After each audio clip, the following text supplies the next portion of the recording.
actually educate, inspire, and make you think. The future is now. Topics and music that affect your life from Universal Broadcasting Network. Tune in at ubnradio.com. Welcome to Both Sides Now, featuring the unconventional duo, Dr. Shirley and medium Kelly White. Two perspectives, one world. This is Both Sides Now.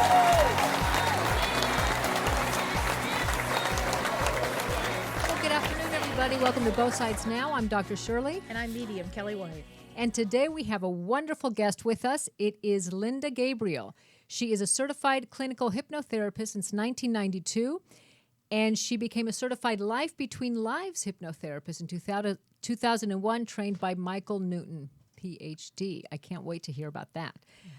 She has been an assistant trainer for the Michael Newton Institute Certification Training Program and is featured in the 2008 DVD Spirit Space, A Journey into Your Consciousness, which is a bestseller on Amazon.com. She's also the author of 2 books from Burnham Brooks' Inner Power series, Abundance for Life, Love and Money, and Weight Loss Forever. So welcome, Linda. It's so wonderful to have you here today. So excited to have you on the show today. We have so much to talk about. Yeah, I have to understand this stuff from my left brain, because otherwise... And I need to hear it from my right brain. Okay, and I need both. So. Perfect. That's fantastic. So, can we start with your background? Sure. Yeah. I started studying hypnotherapy in the early 90s. My mother's a hypnotherapist, and I lived in Hawaii at the time, and there was a group that was coming to teach there, and I got intrigued, and I took a 30-day long course that was next to the ocean. It was very intense. Oh, how nice. And it was something that they kind of call, I think it was, they called it transpersonal hypnotherapy or alchemical hypnotherapy, but it was about taking people into a light trance and journeying for a guide and a very kind of conversational kind of hypnotherapy, which I do both that and also the kind where people change their behaviors, you know, when you want to change a habit or... Right, like smoking or something like that. Yes. Yeah. Well, I don't do the smoking. I refer that to my mom. She's still working, and she's fantastic. And I also have a sister in the same capacity. So I give them the stop smoker, nail biter, and the clinical hypnotherapy cases with, you know, for example, medical things. I do some of that too. I work with people as a holistic coach, and to bring the whole self to into play, not just productivity or success, but also are you in right livelihood, and how can you find the essence of your soul purpose in anything that you do. And part of that can be a past life or life between life regression session. And that's what I want to ask you a little bit more about. But to start, for those of people who don't really kind of understand what hypnosis is. We just recently went a couple of weeks ago to see Dr. Brian Weiss, and he described it in a way that was so easy to understand. He just says it's hyper-focus. It's like when you sit and read a book and you don't realize the noises around you. Yes. That's a form of hypnosis. You're just hyper-focused on something. Actually, we go in and out of hypnosis all day long. It's a very natural state, and one of the things I educate people is to understand it's not like taking a drug. It's not like you'll be out of control. It's a light trance state, and anytime, have you ever driven home and you don't know quite how you got there, when you pull into your driveway and you think, wait, did I stop for the red lights? It's because you had a conversation going in your head. Right, That's a light hypnotic trance. Yeah, we call it, dissociation or something, but it's hypnosis. Yes, and basically, well, I'm going to bust a myth here. Okay, good. For things like past life and life between life, it's been written and repeated, and even my mentor, Michael Newton, says this, that you have to go really, really deep into theta, or, there are different brain waves, alpha, beta, theta, and there's another one there, delta, and a few other esoteric waves they keep finding with the brain when people are meditating really deeply. In my experience, and also, as I mentioned, my mother and sister are both hypnotherapists, we started just testing this out for ourselves, and we found that people don't need to go really, really, really, really deep in order to have effective work happen. All we need to do is to get the conscious mind relaxed enough so that the subconscious can come forward. And so it is a form of focus, but it's not the same kind of focus as when you're balancing your checkbook. That's very beta wave, kind of when you're studying facts and analyzing things. This is where the conscious mind kind of goes off on a daydream, but the subconscious mind can come forward.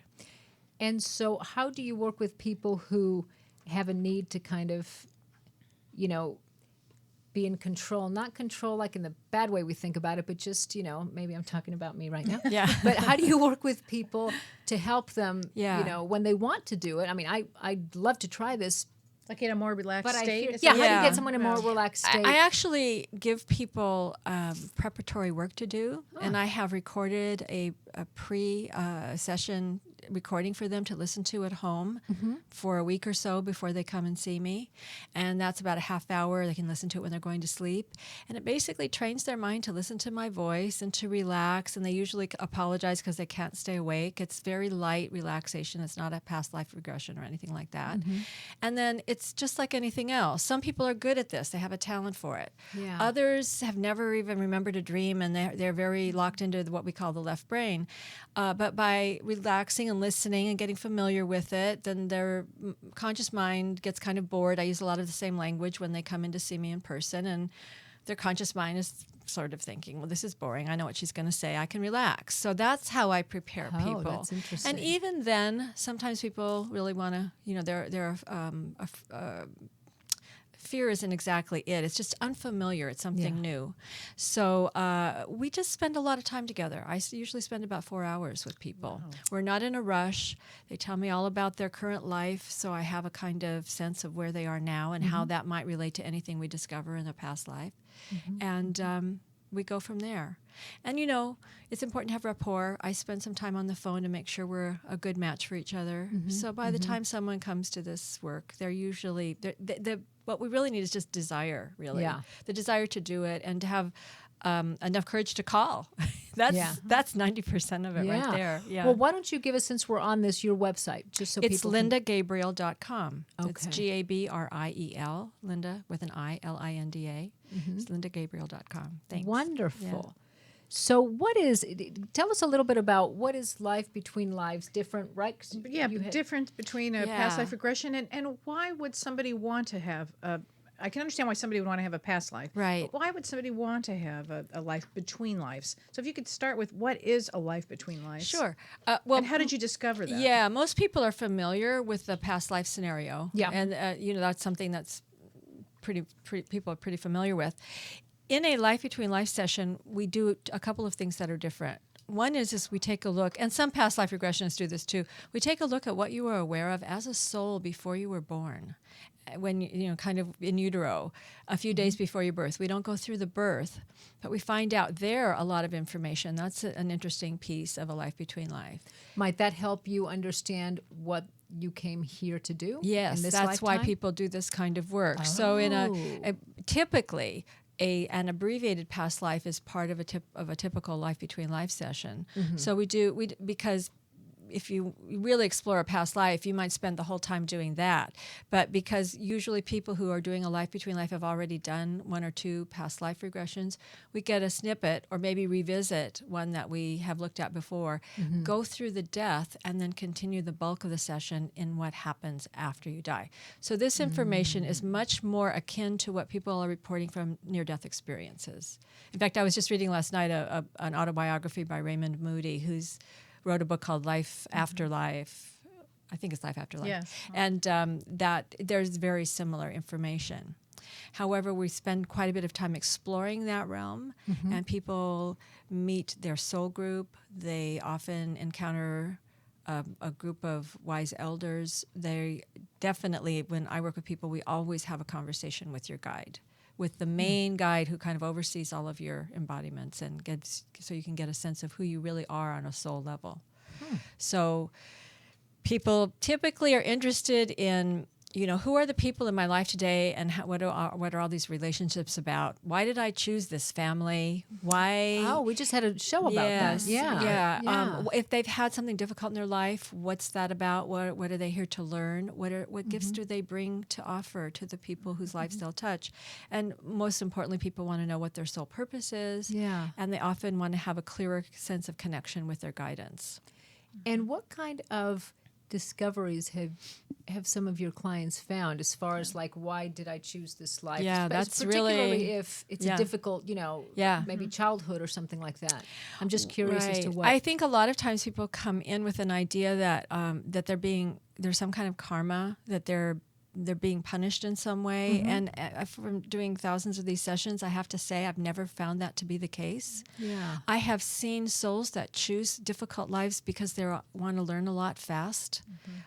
So it may not even be balancing anything. They may just have chosen something. They want to experience that because it's kind of upside down and backwards in the spirit world versus here. Here we want to avoid anything just uncomfortable. Right, We're going to our right. psychics trying to not have anything bad happen. Right. So But true. from our soul's point of view, that's where the richest experiences are. Yeah. Wow, what an interesting way to view things. yeah, kind of sure. different perspective, and so rich in that difference in perspective where, you know, truly we're trying to avoid stuff in this lifetime, and as a soul we want to experience. Yeah, I could say categorically that most of us are doing much better than we think we are.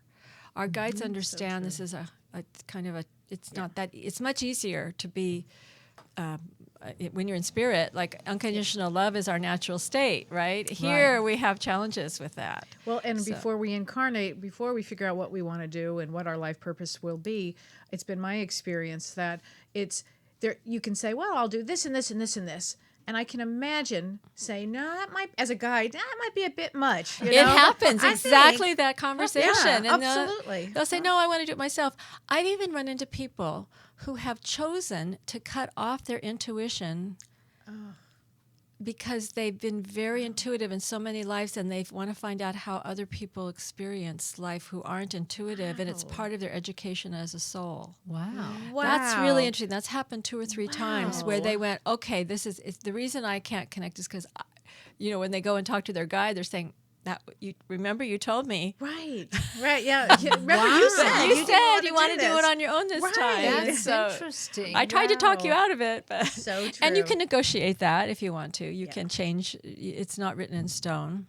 You know, and it's so interesting because it's like, you know, what I see as far as even mediumship and stuff, whether it's, you know, whether it's true or not, whether you want to believe that or not, if it helps someone be able to accept more where they're at in life and, Yes. and gain some pleasure from life, whereas before maybe they were so unhappy, then it doesn't really matter. I couldn't agree more, and thank you for saying that. You know, a lot of people have a very big attachment to making sure they aren't making it up. You know, how do I know I'm not making it up? And the truth is we don't, I mean, especially life between life, we can sometimes get fantastic validation for historical facts and figures with past life, which is always exciting. And I love that when that happens. But, you know, I tell my clients, if we got all the dates right and the military uniform is perfect, like it when we look it up in Wikipedia, but you didn't learn something from that past life, I consider that not such a successful one. Right. If the dates are a little off, but you had an emotional healing, that's pay dirt for me. That's when we strike gold. And yes, well, from my point of view these days, we're learning more and more with quantum physics that this reality is somewhat holographic. I mean, what we call reality is a little bit created, let's say, that we're participating in that consciously in a way that we don't quite understand. The observer effect, if people are familiar with that. So, and there's evidence that, you know, time and space are kind of happening all at the same time. So these past lives may be kind of parallel, and they may even be, I'm beginning to think that we can actually almost be a guide for ourselves in a past life. Does that make sense? Yes, it Do you know sure what does. I mean? I do know what you mean. Yeah. I don't. That healing can happen outside of, in a non-local way. This is a little bit hard to wrap your mind around. Yeah. But if Put away your left brain, Sherry. I'm trying. So Shut I'm it trying down. to get it. But yeah, please break it down a little bit for me. 'Cause that if we go, and it can be vice versa too. We may have developed wisdom and knowing in a past life that in this life we've kind of lost touch with. And there may be a reason we've decided, like I said, some people decide that they don't want to have all their gifts when they come in. I know that seems strange, but there's a purpose the soul has for that. Yeah. But at a certain point in life, they might need to go back and remember the wisdom that they've earned and can reconnect with that. So a past life embodiment can almost feel like a guide to you in your current life, and vice versa. Let's say that you were orphaned as a child in a past life. Then you, in the session, this is an opportunity for myself and the person to comfort that child in the past life, and to give him or her what she needed then, and in a way, it's sort of a time. It can actually heals Yeah. throughout time and space, Yeah. and Right. it kind of it's very interesting Yeah, how well, this that's- happens. Kind of how Dr. Brian Weiss explains Yeah. it, when you have a fear of something in this lifetime and you go back and realize that it's from a past lifetime, just understanding that heals it in this lifetime. So what you're describing is kind of the opposite way. And if what they say that we kind of bring with us, Yes. parts of past lives, then I would guess that it would be very healing. Yes, and there are two ways. I mean, that this can happen. You can have a situation where you are repeating a pattern and learning something about it from different points of view, and so you may have 3 or 4 past lives that seem to be very connected to whatever you're experiencing in the current life. That's one way that past life information can come through. And in that case, what you're doing is you're learning and growing, and you have the opportunity to heal it in this life. Maybe you've come in with the same soul group or the same particular soul, and you're learning how to develop some part of yourself by interacting with that person. You've hired them to betray you, let's put it that way. Right. I love that And it may be expression. someone that loves you so much they're willing to come in and be the jerk in your life in order for you to develop a certain strength in your core, and so that's one way. But the other thing is that we can have a trauma in a past life that's left a kind of scar in our causal body that actually isn't helping us. It's a hindrance, and it's so almost like in the way of our learning now. So past life regression allows us to go back and do some healing around that in the terms of that life then. Right. To kind of file that back in the filing cabinet where it belongs. That was then, this is now, and to kind of separate that all out so that you can be free and clear of it in this life. That's kind of, some people call that soul retrieval work, where there's been a fragmentation. It's kind of like post-traumatic stress. Yeah. Yes. Of the soul. And so that's really beautiful work, because I've watched people, and it's interesting because this is kind of weird, and I may have mentioned this somewhere before, but it can be that a person can fragment from a trauma in a past life, and there's an element of them, like a holographic fragment, that someone like Kelly might see as a ghost, but it's actually not the whole soul. It's just a kind of element that's caught in a time loop. Because the reason I say this is because I've had the person sitting in my chair who's clearly reincarnated, but a part of them is still stuck in that, wandering around in the desert, literally. Wow. We go and retrieve that part, send it to the light, and then I watch the person's life where I call it, like, go from, you have those 3-way lights. Like, they only got to 20 watts, but now they can be 100 watts. It's like they pull in all their energy, and now they have a lot more vital energy life force. available. Yeah. Yeah. That is so interesting. That's rare, but there have been some really interesting cases like that. Yeah. Wow, that is really That's interesting. amazing. Wow. Well, can you walk us through the life between life process? You Sure. go, how does that work? If somebody comes to see you, how will that work? Yeah. Well, first of all, it's highly recommended that people have a past life regression first. Okay, so you'd have that first. Yes, and the reason for that is twofold. One is it's not the same. Like, a lot of people get hypnosis where they're just sitting and listening. To be in trance and talking is a kind of skill, and people have fear about it, and it's a good dress rehearsal for a life between life. You can see, well, how do I do this? How do I get that information, and how do I trust myself to say it, and all of that? So it's a good dress rehearsal. The other thing is you get to experience yourself as somewhat different than who you are in this time frame. And so when you go to your life between life session, you have a larger sense of who you are on a soul level. So you may not, it's hard for us to imagine that we might have been a really different person with different personality type, or just lots of different facets of a soul. And So- is there a specific life? Is there something that you say in the past life that the person goes then to a specific lifetime? Yeah. Maybe somewhere where they need some healing around, or Yeah, at this point in the work I do, I let their higher self choose what past life we look at. I also have them do questions, so there's homework to do.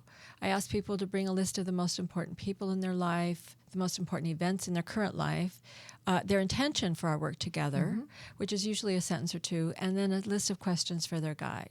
Now, those questions give your higher self, okay, this is the past life that they need to look Right. at, I right? see. Oh, that's interesting. So, Yeah. and I've let go of the idea of the linear time. Even Brian Weiss in his book noticed that the woman he did all those past lives with in Many Catherine. Lives, Many Masters, Yeah. yes, Catherine, that it wasn't like a steady arrow of progress. Like she might be a very wise spiritual healer in one life, and then the next life in terms of historical time might not be so illuminated. Like we've got this idea that we're going through, Whether we evolve kindergarten to Right, college, right, to yeah. master's degree. But that may not be when you look at time from this other, more holographic way, that linear time is not, that is a limiting idea. Yeah. So, yes, can the life that you had most recently impact your current life? Sure.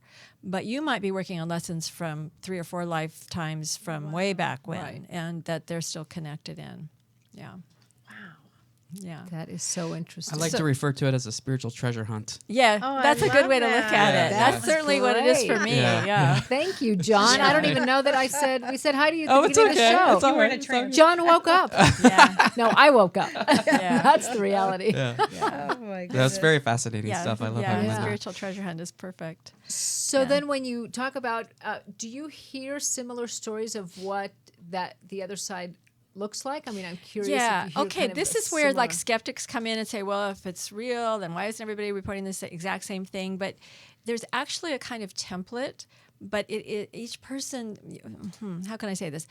I believe, this is my working theory, that our higher self and guides, I believe we have more than one, get together and they give us an impression through our neurology of what they're giving us information that's actually encoded. I think Kelly understands this in our energy body, and bringing it up into conscious awareness so that we can remember what happened. And it's not necessarily the whole thing. We might just get a little picture of this, a little picture of that, but what is important for us to know about what's going on in our life right here and right now. And they do that through our imagination, actually. And if you think about it, all memory is an act of imagination.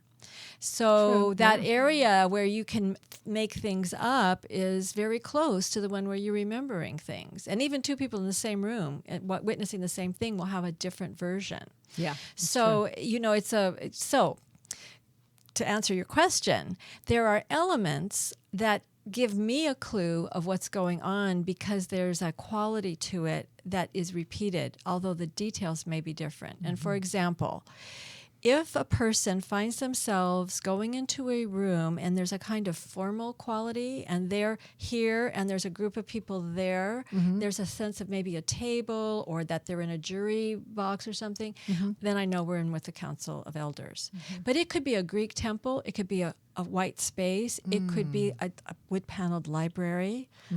There's a feeling, and I know because they're usually standing right in front, and there's this group of people with a quality that's serious, like it's taken seriously. Whereas your soul group is much more huggy, feely. It's almost more like a party, Right. and so, funny. but the settings can vary depending on the person's kind of ideas about a formal space. So You're describing exactly what I have seen. you have, I have yes. seen that, yes. Yeah. When I work with people as a medium, often I'll be able to see what What they they're did. seeing. Yeah, what they're seeing and Yeah. what they did beforehand. What was their life between lives? Yeah. And the person who's crossed over will show me a group of meeting with the elders. Yeah. They'll show me a group, like it could be in a almost like it looks like a Grecian kind of The a Grecian building. theme is popular. It's sort of like themes for WordPress. You know? Yeah. It's the same skeleton, but you can change the decor. Yeah. You know, I've seen universities. Yes, wood-paneled exactly. Universities. Lots of kind of places of learning come in. A lot of yes. that, yeah. And also kind of crystal cities. Those I've seen that. those come up, and so. But if you don't get a crystal city, it doesn't mean you're not doing it right. That's No. my point. I've seen in beautiful park settings. Yeah, I like it. It's interesting. a theme. There's a It's a theme. theme. Yeah. I wonder though if they describe how it feels on the other side the same way. Yeah, Like, they I do. imagine it's this just unconditional feeling of just Acceptance, You know, joy, love. love, Yeah, I'm going to say this that compassion. when someone greets their guide, I ask them, first thing I ask is, how does this guide feel toward you? And if they don't feel that guide is loving, I figure we don't have their guide. Yeah. You know? Absolutely. And no, that's only happened a couple times, thankfully. But, you know, sometimes it's an escort who's there to take them to their guide. But when they connect with their guide, the guide can even feel like the guide's a little disappointed in their progress, but they still feel that with so much love. And I always take a moment for them to let that in. Like, I want you to just take a moment and feel how this guide, the energy this guide is radiating toward you. That is Because it's not a thought. No. It's an energy. I want to substantiate what you're saying. I actually had the most amazing experience of actually seeing with my physical eyes my two guides. I actually have two. And you're right. Everybody has one. Some people have a little more than that, depending on what's going on in their life and depending on what they're doing in this lifetime. Exactly. But when that happened to me, the love that emanated out of this being, both beings, it was overwhelming, this kind of love and compassion. And so I know when somebody connects with their guide, when I'm working with somebody and I'll try to have them connect with their guide, sometimes the guides will actually, they won't tell me their names. Right. It's not my business. Right. And they have to be the one to have the actual connection. And it's that powerful and that intense. And once somebody actually has that connection with their guide, woo, it's unbelievable what happens. Yeah. I love this idea that you say you give them a moment to let Of it course, in. In the yes. somatic work that I do in working with the body, I do when they have, well, we call them resources, things that make them help people feel calm. Yeah, or I happy. do a lot of resourcing. Yeah. Do you? I Yeah. do. And I do take a moment. I mean, okay, that's a resource right there when I do that. Yeah. Right, exactly, Yeah. exactly. So I take a moment, what does that feel like in your body? And so they can Yes. actually take a moment to feel that calm or the fullness or the expansion, to sear it in the body, because a lot of people, unfortunately, have been through so much hurt and pain, they haven't built a capacity for any positive feelings. And we all say we want to feel good, but if we've never known what that feels like, it's not that easy. And I don't think it's that easy for humans to actually give unconditional love. Our guides are very good at it. Yeah. That's why they're guides. They've reached the point where they've transcended all of the conditions that we think that you have to earn love. And so to feel that and feel how healing it is, but also I've learned, you know what? There's information in that energy. Yeah. And our guides can give us, I call it an infusion, and it isn't going through Grand Central up here. You're getting information in your cells that can change your consciousness. And it's very, it may not, and it'll unfold. It's like seeds are planted that you will be just suddenly have a different point of view about things, and things get you have a different reference point. And that really changes. Your consciousness is expanded. Exactly. Yeah. Wow, that is so interesting.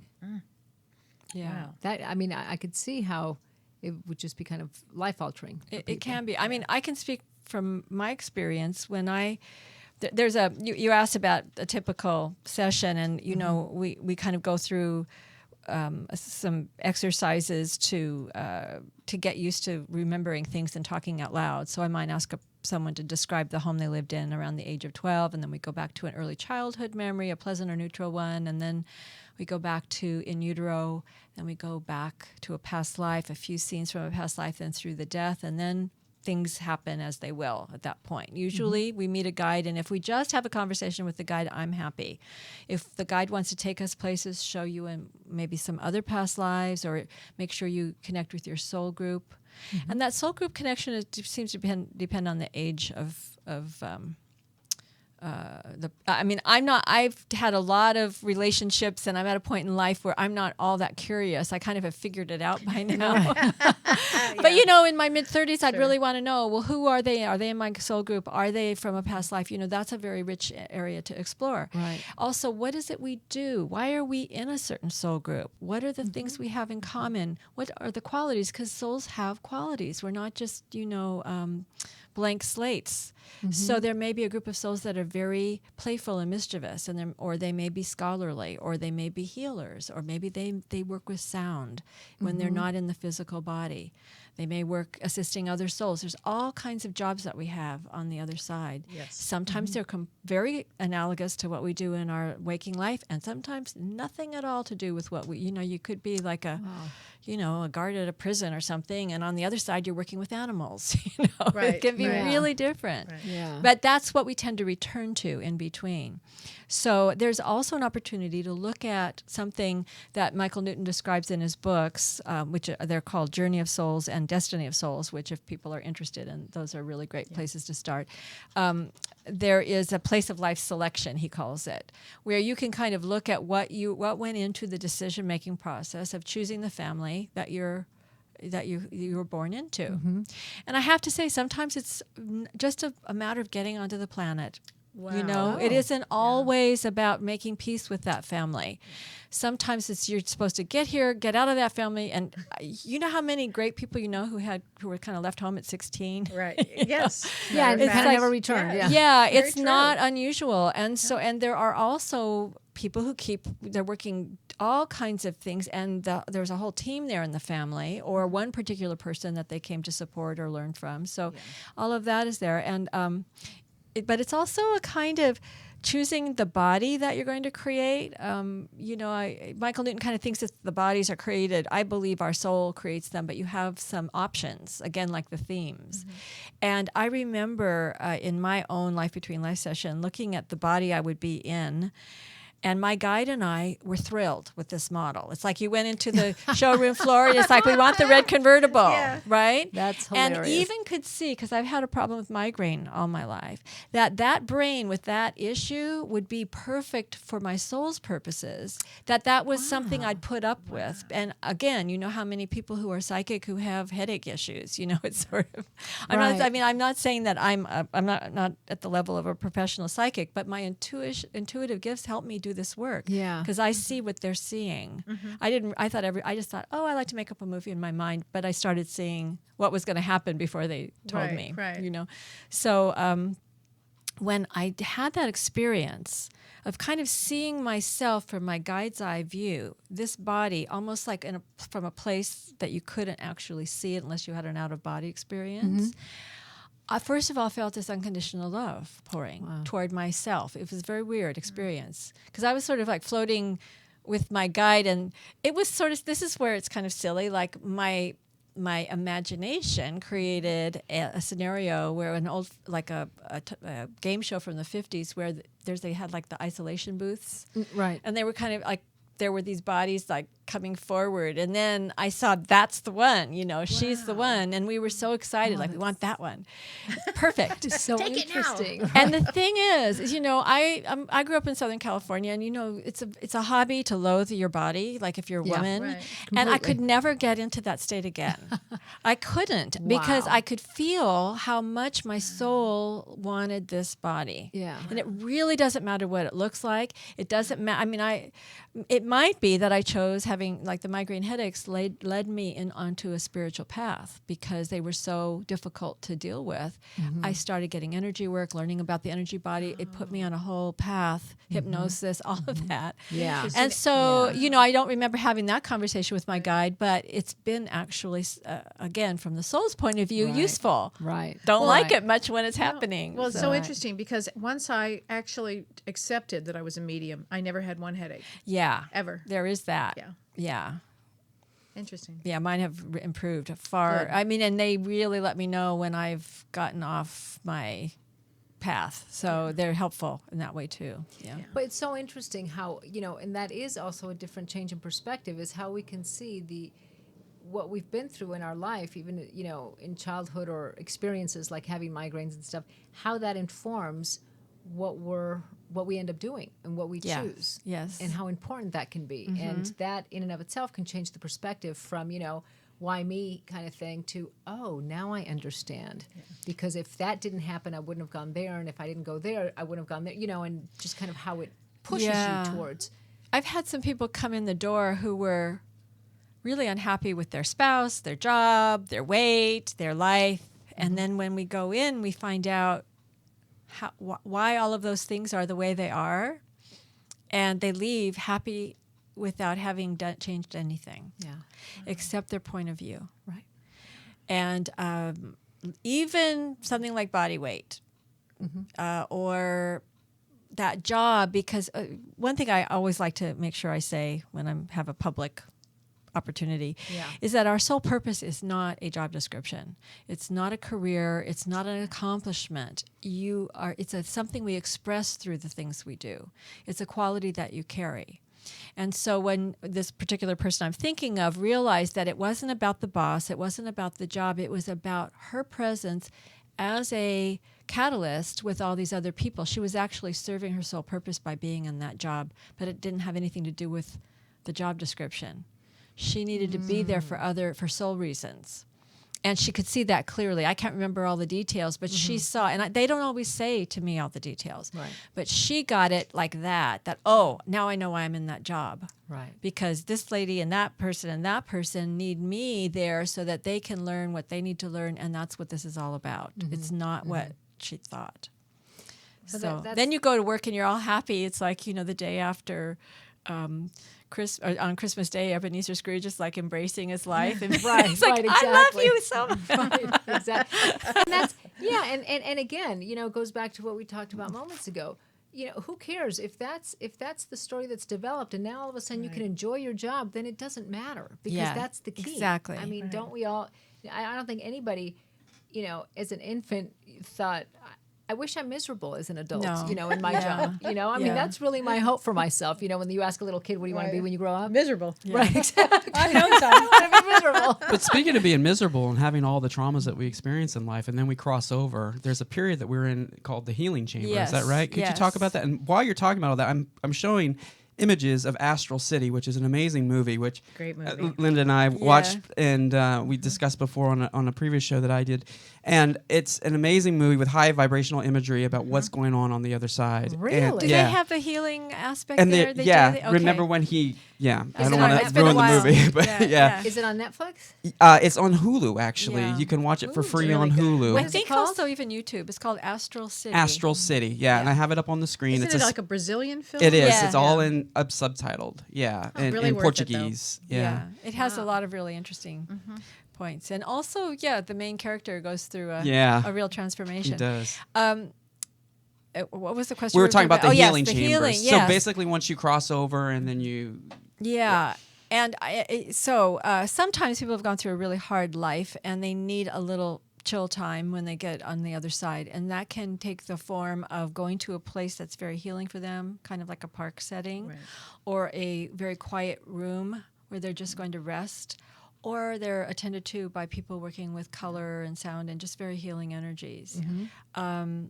The thing that's kind of cool about doing this work is sometimes a team comes in and works with a person while they're in my chair. Oh. And they get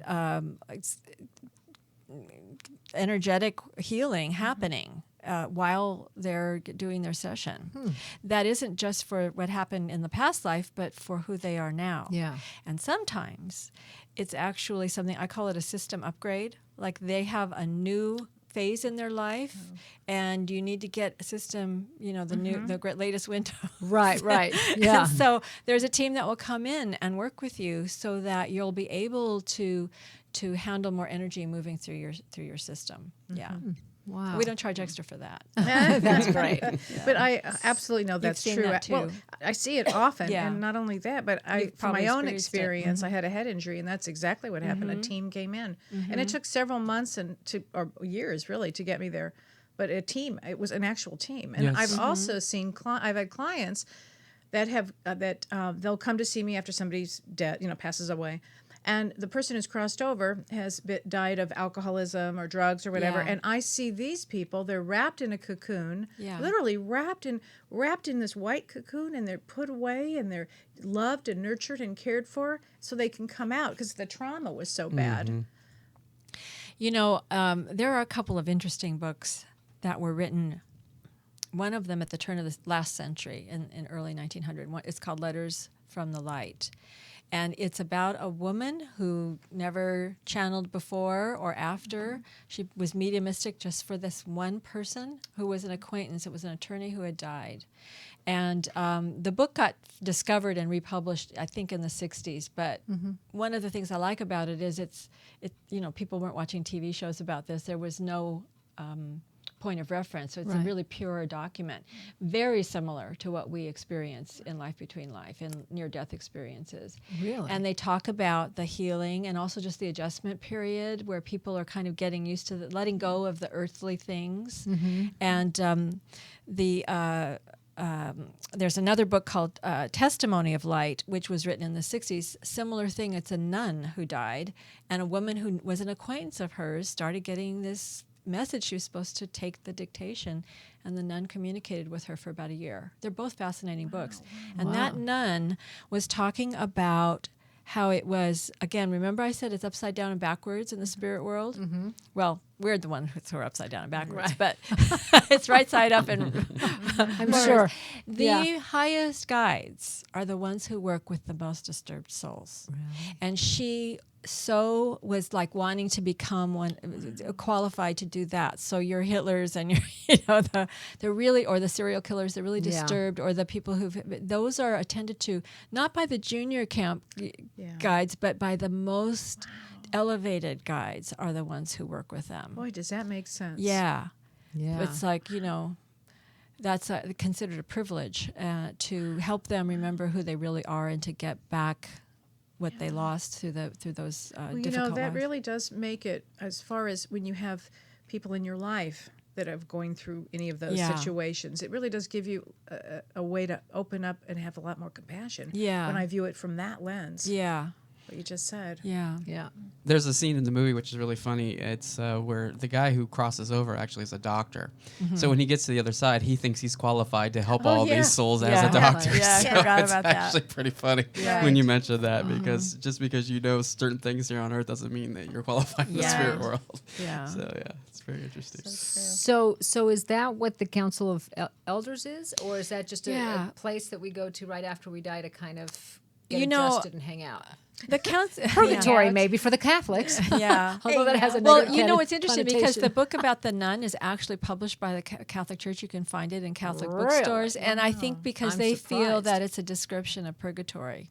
That's what my guess is. But they're the ones who've kept it in print. It's a fascinating book. That is so. Yeah. I'm surprised because reincarnation is considered, if you believe in it, in a sin, because they thought people would think, if we come back, whatever, sex, drugs, rock and roll. Well, they don't talk about reincarnation. They just talk about what happens in the afterlife. So it's a little bit different. You can look at near death as with or without reincarnation. So, she's That's interesting. Yeah, and she was a nun who I think she worked in a hospital in life, and when she went over, she was assisting people the people who just crossed over and kind of nursing them through the experience. She was one of the helping healers, and very similar to what she was doing when she was in the physical. Yeah. So then that's separate from the Council of Elders. Oh yes, the Council of Elders. That is an interesting experience. Not quite the same as a guide, because these are more serious. I mean, I want to use the word judge, but they're not judgmental in the way that we think. But they are very good at evaluating what your progress is, and people often feel very timid about going before them, not because they're going to punish you, but because you're totally naked, like they know everything about you. Right. So to the degree you're comfortable with that, right.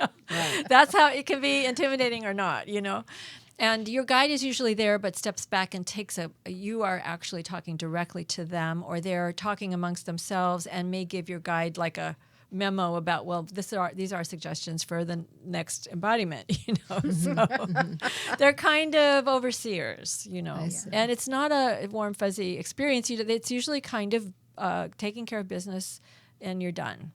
It's short, not a long, drawn-out process, unless there's been something real difficult in a past life that the soul hasn't yet digested and comprehended. But they radiate love, right? They do. Yeah, they radiate love. Absolutely. You don't feel judged. You No. feel completely... The judgment people experience is self-judgment. Yes. It's like once you go, I'm going to get my report card. It's like, I should have done my homework. That's so fun. I shouldn't have hit that person. I should have been nicer. I could have done better. I mean, really, that's something the souls, they really wanted to do well. And also, I've talked about this before too, but this idea of learning lessons, it's not like reform school. We aren't failing if we come back and do things over and over again. It's because our soul's interested in that and is becoming a master at it. And it isn't about graduating and getting off earth. I often tell people that I think this is actually the vacation. We leave home, we come on a crazy wild adventure like Disneyland. You got lots of different theme parks you can go to, Tomorrowland or Adventureland. Right. And then we go back home and report about, this is what I learned. This is what I did. I had these great experiences. Yeah. Let's do it again. I want you and you to come with me this time. No, Cheryl, I'm not doing it. Yeah. That's enough. That is so interesting. Yeah. I mean, to look at it that way. So how would you describe karma? When people think, as you said, I've come here and I'm having a hard life because I'm paying back for something I did. Yeah, that's this is what I've learned from working, and I know that this may fly in the face of some people's religious beliefs, but from what I've learned and experienced, I'm not claiming to understand thousands the of universe. case studies. Yeah, but that idea of punishment is really a human idea or a human perception. No, it always is. And it's definitely not eye for eye, tooth for tooth, that kind of balancing. You mean the Bible was wrong? Well, the Bible may be correct in saying someone said that, but whether or not that's the highest truth, I can't say. Yeah. Because what I have found is that you could kill someone in a past life and then give birth to them in another life in order to balance karma. You become their parent and keep them alive and take care of them for their entire life. Wow, that's you can balance interesting. karma that way. I have had every once in a while someone comes and they're having not just a personal experience but a kind of global one. And there was one fellow a long time ago who was talking, he could see like the whole mechanism of the universe and how it did need to stay in balance. So if something happened over here, something over here needed to happen to balance that. And it was a really beautiful, almost like flowers blooming, or the intricacy of it was a thing of beauty. It was like the universe's art form, rather than this idea of you have to do this because you did that. It's more this kind of balancing of everything to keep the whole thing going in a very elegant way. So in that way, I mean, when you think about it, if you go into the old eye for eye point of view, if I killed somebody, then they kill me, then they got karma, then somebody has to kill them, and it just goes on forever. That you can't really you have to interrupt that pattern. And that's where the role of forgiveness can come in, and that can be balancing too. And also just what you were saying, like understanding that every soul is doing what it's supposed to be doing on some level, and just allowing for that and not trying to control the uncontrollable. And not having judgment against exactly. it. Exactly. That's been my... It's a huge one. Maybe I might be balancing karma for having been a judge and thinking I knew it all. Well, now I get to hear 1,000 stories of people. So I have to say, for me, that's been the journey. As I'm so much less judgmental than I used to be. I can't judge what's going. I mean, I actually have faith that has carried me through when you hear some upsetting things about people personally or even politically, that there is an aspect that I'm not understanding, but I'm trusting that it's serving soul purpose in some fashion that I can't see yet. I have faith that it's so. And that's not an excuse to, I mean, that doesn't mean I go, oh, well, that New Age thing, like, oh, that's all meant to be. They're creating that reality. No, I mean, my dismay is part of the perfection of it. So it's not about pushing away something that's uncomfortable to look at and saying, well, they want that. That's not what I'm saying here. I don't want to be misunderstood. Right. Yeah. I think it's also about, not about not interfering when we can help, when something's happening. Yes, and that's something maybe put before you so that you will make the step to help. Right. To actually interfere. And so it's not, that's what I'm saying. It's not that's all supposed to be happening, so I don't have to do anything. No, right, exactly. It may be happening especially for you to take action. Yeah. So true. So, wow, this has been so interesting and so enlightening of how, we could talk about this kind of stuff for a long time. Got to do a part 2. I know, we do. Well, we'll do that after I have my session. Yeah. 'Cause I'm definitely that having would a be session. great. Oh, Yes. absolutely. I'm I always would up love for that. Yeah, Try because that. if you're willing to talk about it. Okay, you're fine. I'm always willing to try new and different things, Yeah. and I've trained in hypnosis as well, and so it would be really interesting to kind of see what happens, I'll say, this is coming from my left brain, what story I come up with, Yeah. but I do believe that I do believe in this. I Yeah. mean, this. And Oh, you I haven't certainly read do. and you haven't read both books, right? You haven't read Journey of Souls I or started Destiny I of have. Souls. They're Yeah. terrific. Okay. Terrific Okay. books. And it's fine if you don't read them. Yeah. I find people It's actually- often have textbook cases when they haven't read them. Yeah. It's interesting. Which is cool. Yeah, yeah. Sometimes the less you know. Yeah, that's what I was You know, going to the say. more you can kind Yeah. of just go into the Yeah. experience. And if just you want to accept read it. them, it's fine. And you may have something very different happen. That happened to me.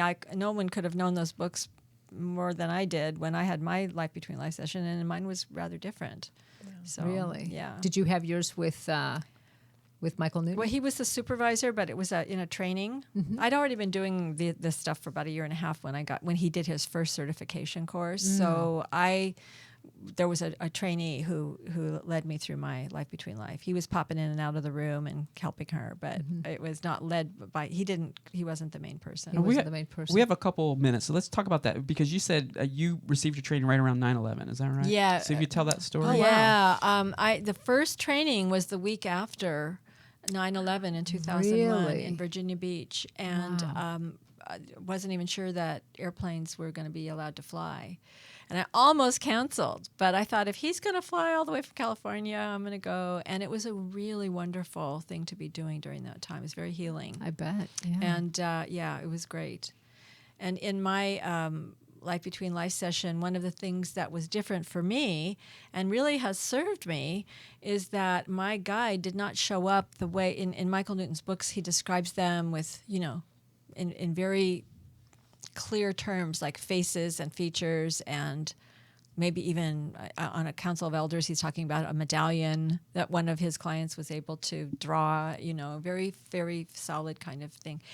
And my guide was just color and light with a little bit of a suggestion of a head and shoulders. And yet I was completely in touch with him, and he was cracking me up. He was very funny.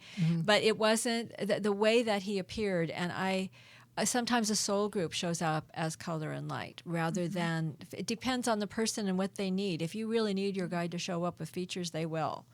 But if you're comfortable with the color and light form or just the presence, then that's not a bad way to do it. That can be just as good as seeing all the details. It all works. Yeah.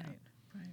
Wow, that's great. Yeah. Well, you've been listening to Linda Gabriel, and go to her website, lindagabriel.com, to find out more. You have some really wonderful information there and some testimonials of people who've been through it. But you'll hear a testimony from me very soon because I'm Can't doing wait, it. sir. I can't wait. That's going to be so Yes, cool. I can't wait. So just before we go, I also wanted to announce that I was one of 20 people interviewed for this wonderful speaker summit from Joel and Julie Landy. It's called Adventure, Mission, and Romance, How to Fall in Love and Stay in Love.